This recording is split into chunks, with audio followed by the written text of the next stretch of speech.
Well, son, I'll tell you, life for me ain't been no crystal stair. Langston Hughes wrote those words in 1922.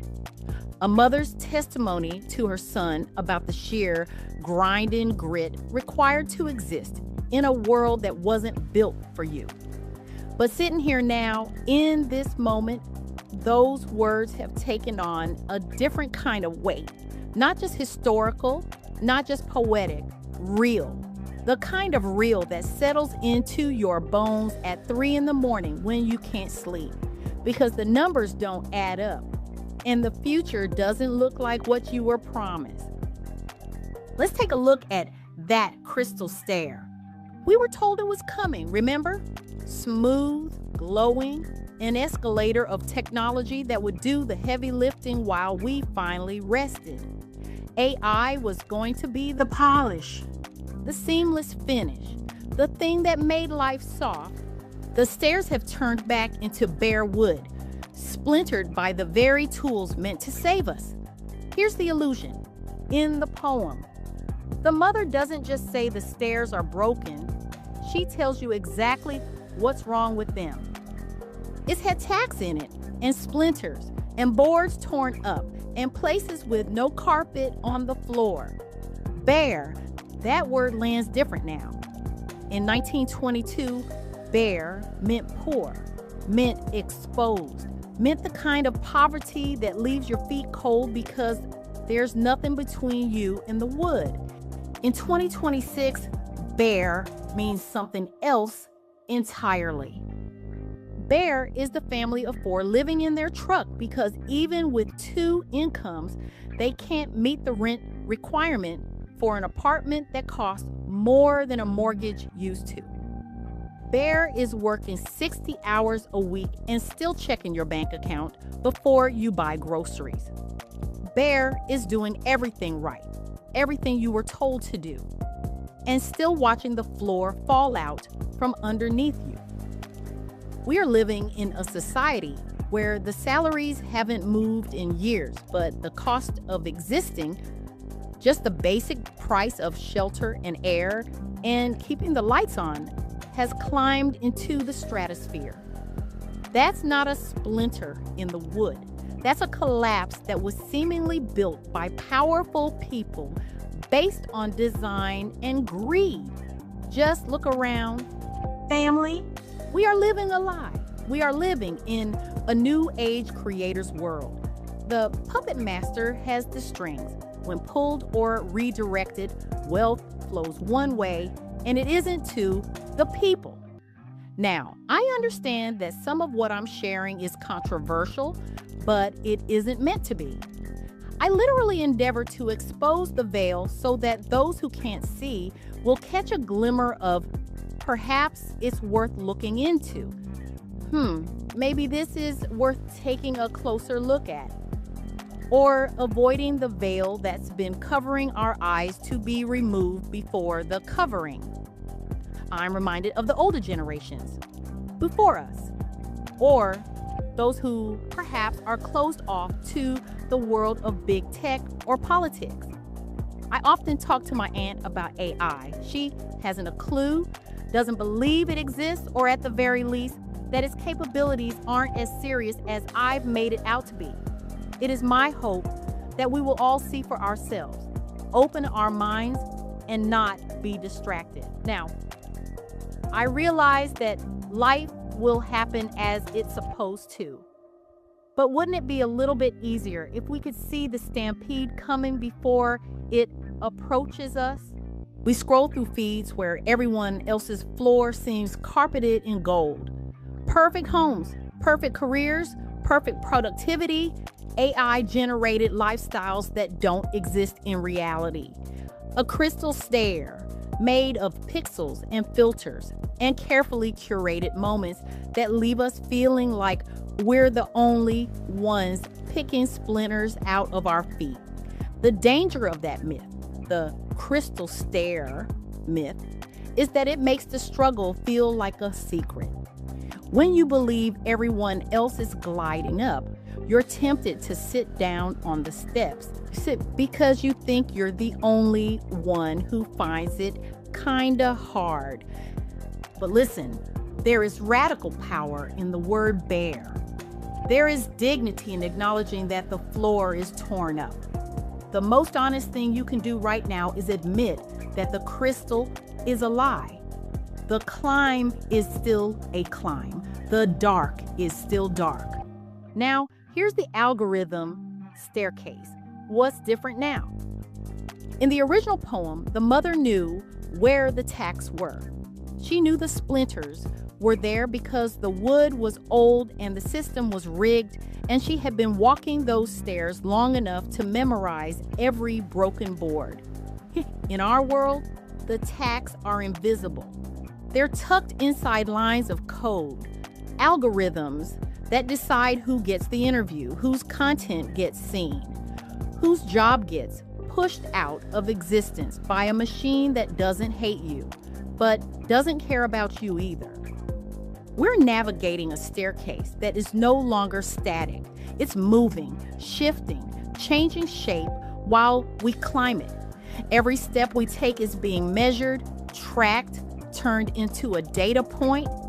And if we don't climb fast enough or in the right way, the algorithm tries to nudge us off the steps.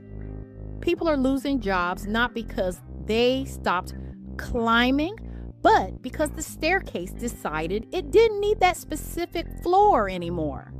That's the part that breaks something in me. The dark isn't just a lack of light anymore, it's a lack of transparency. We don't know who's moving the board, not really. Perhaps a few oligarchs, the wealthiest of us all. Even if we knew the why, I'd like to know at this point, what would it help? What could you do if the stairs suddenly tilted sideways? We just know that we're still standing on them, trying not to fall, trying to survive. Whatever that is. And meanwhile, the world outside is vibrating apart. You turn on the news and it's a global tinderbox. Ukraine, Iran, Israel, Lebanon. The names change, but the dread is the same. A chain reaction of violence that feels like it's leading to one inevitable conclusion.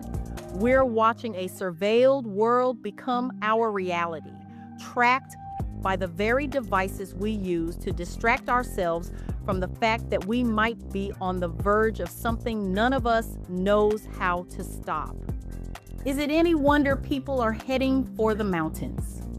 Reports of families moving into underground bunkers, prepping for an end they feel in their bones. They're not fringe anymore. They're people who have looked at the staircase and realized the top floor is gone. They're looking for a landing that isn't made of glass. They're exhausted. We are all exhausted. Waking up every day into a script we didn't write. Playing characters in a world that feels increasingly like a digital panopticon, where every move is watched, every hesitation noted, every moment of weakness cataloged and filed away. And finally, we're becoming layers of data in a matrix we didn't expect to be a part of, that we didn't create for ourselves. We are nodes, no longer human in the sense of how we connect. I will always come back to this. We matter more to me than that algorithm, that amount of money, that flashy whatever that's supposed to impress people who aren't even paying attention. We need quiet. We need peace. We need to feel life, to feel it flowing through our veins, our minds, our souls. Feel it. Life growing. Progression toward humanity of hope rather than despair, even when hope seems so damn far away. The splinters are there. I see the staircase. I can feel the sunlight dancing on my skin, but that is a hinder to the brightness trying to show us better. That is the obstacle of all of our woes. that shines like a diamond but is merely a mineral glistening in the waves of water. That, let me tell you what that really is. That is the algorithm that tells you you're not enough. That is the economy that moves while you're standing still. That is the war that starts because someone decided profit mattered more than people. That is the feeling of waking up and realizing you become a ghost in a machine you never agreed to be part of. And the machine simply can't understand, not truly. Machines can't feel the heartbeat of stories from your family splinters or care, for that matter, as they pertain to you not being able to make the rent, put food on the table, or keeping on your lights. They don't know what it's like to have reached landings only to find another flight of stairs waiting in the dark. They don't know what it's like to keep climbing when your legs are shaking from the sheer weight of the overwhelm. When you're terrified that the next notification on your phone is going to be the one that says the grid is finally going down. The machine can mimic your voice. It can predict your next move. It can generate 1,000 versions of your face and your words and your thoughts. But it cannot replicate the sheer stubborn will to reach the next landing when there is absolutely no carpet on the floor. That's ours. That's human. That's the thing that can never take. And the mandate is not something to scoff at. The mother in the poem didn't have a crystal stair, but she also didn't sit down. Don't you sit down on the steps, 'cause you finds it's kind of hard. That's the mandate. That's always been the mandate. Don't you fall now, because the moment we sit down, the overwhelming part of this new reality wins.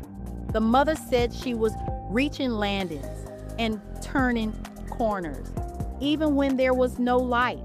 That is us. We are the ones turning corners in the dark. We are the ones finding landings in a broken economy. We are the ones who have to look at each other, not as data points, nodes, or high-tech algorithmic problems waiting to be solved, but as fellow climbers. The world of AI and the grid wants us to be efficient, predictable, profitable. We are messy, stubborn, and some of us are professionals refusing to be replaced out of existence because the human part of us are here. It's a digital creator finding a voice when the platforms are trying to drown it out. It's the gardener, the researcher, the person who still cares about their fellow brother and sisters, even when the world is talking about bunkers and military attacks. We are living through a massive global remodeling of what it means to be human. The staircase we knew is gone. The new one is moving. It's digital. It's dangerous. But the mandate is the same as it was in 1922. For I still going, honey. I still climbing. And life for me ain't been no crystal stair. And the climb, we do not climb because we think the stairs will eventually become crystal. Let me say that again.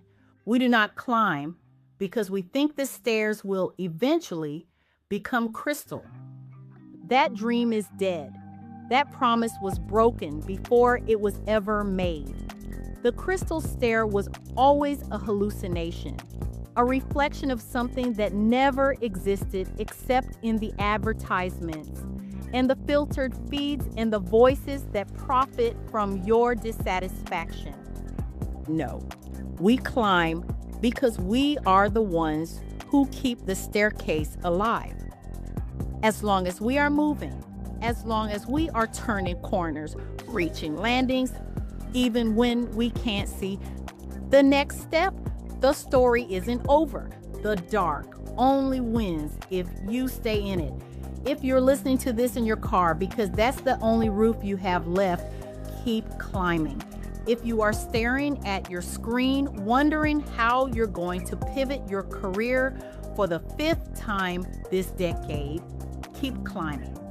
If you are paralyzed by the news from overseas and the feeling that we are living through the end of an era, don't you set down on those steps. Your struggle today isn't a sign that you're failing. It's proof that you are still climbing. The difficulty is the weight of being human in a digital age. Life for us may not be a crystal stair, but as long as you keep your feet moving, the dark doesn't win. Turn that struggle into your message. Again, we aren't just data points. We are the ones who keep climbing even when the stairs are broken. And as you find your landing, let me leave you with this. The mother in the poem ends with a simple promise. She's still going, still climbing, still reaching for the next landing, even though she's never seen the top. That's where we are right now. We have miles to go before we reach the landing. Seeing the tacks, seeing the bare boards, seeing the splinters and the torn up places, and the spots where the carpet never existed, and climbing anyway, because that is the only way we reclaim our lives from the machines and the madness. Don't you sit down. Don't you fall now. For I still going, honey. I still climbing, and life for us ain't been no crystal stair. But we're still here, still moving, still turning corners in the dark. I'll see you at the next landing. Keep climbing. Until next time.